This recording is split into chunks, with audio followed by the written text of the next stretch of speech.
जीतन राम मांझी का नाम सुनते ही एक विचार मन में आने लगता है कि आखिर क्या बोल गए होंगे, अब इसके बाद क्या होगा। क्या जीतन राम मांझी जिस सरकार को लेकर के चल रहे हैं, जिस सरकार का हिस्सा हैं, उस सरकार पर कोई आफत आने वाली है, या फिर जीतन राम मांझी ने कुछ ऐसा बयान दे दिया जिसको लेकर के अब सियासी भूचाल मचेगा।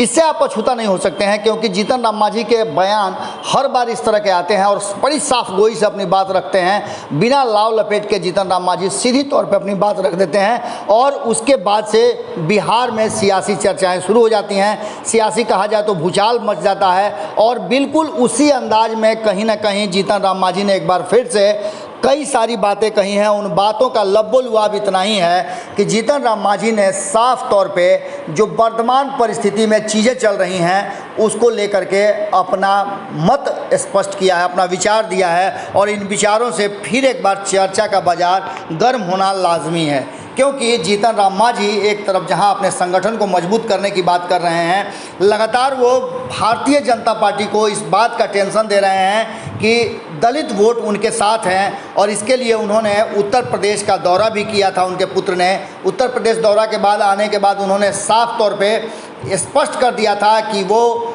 उत्तर प्रदेश में चुनाव तो लड़ेंगे ही लड़ेंगे। अगर भारतीय जनता पार्टी साथ लेकर चलती है तो बहुत अच्छा है, अगर नहीं साथ लेकर के चलती है तो ऐसी स्थिति में वो समझौता किसी के साथ भी समान विचारधारा वाले दलों के साथ कर सकते हैं। अब उत्तर प्रदेश के लिए उन्होंने संगठन का प्रदेश अध्यक्ष मनोनीत किया है और प्रदेश अध्यक्ष मनोनीत करने के बाद वो और भी ज़्यादा एग्रेसिव हो गए हैं। इसके साथ ही बात यहीं तक समाप्त नहीं होती है। बिहार को लेकर के भी जीतन राम मांझी ने कई ऐसे बयान दिए हैं जिसको लेकर के अब चर्चाएं शुरू हो गई हैं। उन्होंने साफ तौर पे कहा है कि जो स्थिति है बिहार में वर्तमान में, उसमें नीतीश कुमार को चाहिए कि वो अब अपने अनुसार चीज़ों को रखें, क्योंकि आपको पता है कि हाल फिलहाल में ओबीसी आरक्षण बिल जो पास किया गया है, उस ओबीसी आरक्षण बिल में बहुत सारी ऐसी बातें हैं जिसको लेकर के राज्यों को अधिकार दिए गए हैं। इन सारी बातों को लेकर के जीतन राम मांझी ने बड़ा ही स्पष्ट तरीके से कहा है कि अब तो नीतीश कुमार के पास ये अधिकार है, वो जब चाहे तब जातीय जनगणना करा सकते हैं। और इतना ही नहीं, जनसंख्या नियंत्रण पर भी उन्होंने कई सारी बातें कही हैं। इसके अलावा आपको बता दें कि इससे ठीक पहले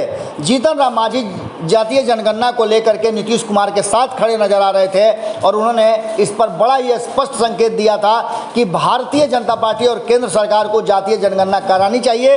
इससे सही आंकड़े पता चल जाएंगे और उसके बाद से लोगों को सुविधाएं देने में और उनके लिए योजनाएं बनाने में सहूलियत मिलेगी। अब जीतन राम मांझी के सुर बदले हुए हैं, जबकि केंद्र में इनकी कोई भागीदारी नहीं है। उसके बावजूद भी केंद्र सरकार द्वारा एक दिन पहले पारित किए गए ओबीसी आरक्षण बिल को लेकर के जिस तरह से राज्यों को अधिकार देने की बात कही गई है, उसमें जीतन राम मांझी ने स्वीकृति दी है, हामी भरी है। हालांकि हामी तो देश की लगभग सभी पार्टियों ने भरा है, इसके बावजूद उसका विरोध भी हो रहा है। और वहीं जातीय जनगणना को लेकर के जो टेंशन चल रहा था उसे शिफ्ट कर दिया है अब जीतन राम मांझी ने केंद्र से, यानी भारतीय जनता पार्टी से नीतीश कुमार के ऊपर। अब देखने वाली बात होगी कि ये कितना बड़ा टेंशन नीतीश कुमार के लिए होता है। अब इस पूरे मामले में नीतीश कुमार किस तरह से बाहर निकलते हैं या फिर जीतन राम मांझी के इस बयान के बाद घिर जाते हैं। जुड़े रहिएगा भारत लाइव के साथ, खबरें लगातार जारी हैं। बहुत बहुत धन्यवाद। अगर ये वीडियो पसंद आई और वह बिहार के राजनीति और बिहारियत से सरोकार रखेनी तो सब्सक्राइब बटन दबा के चैनल के सब्सक्राइब कर ली। ओजे एगो घंटी बा, ओकरा बटन दबा देला से कुल सटीक और मारक खबर रुआ मुफ्त में मिल जाई। अगर रुआ पत्रकारिता के हमनी के नया प्रयोग में सहयोग कर चाहतानी तो ज्वाइन बटन दबा दी। पेटीएम नंबर नोट कर ली 9386816700। धन्यवाद।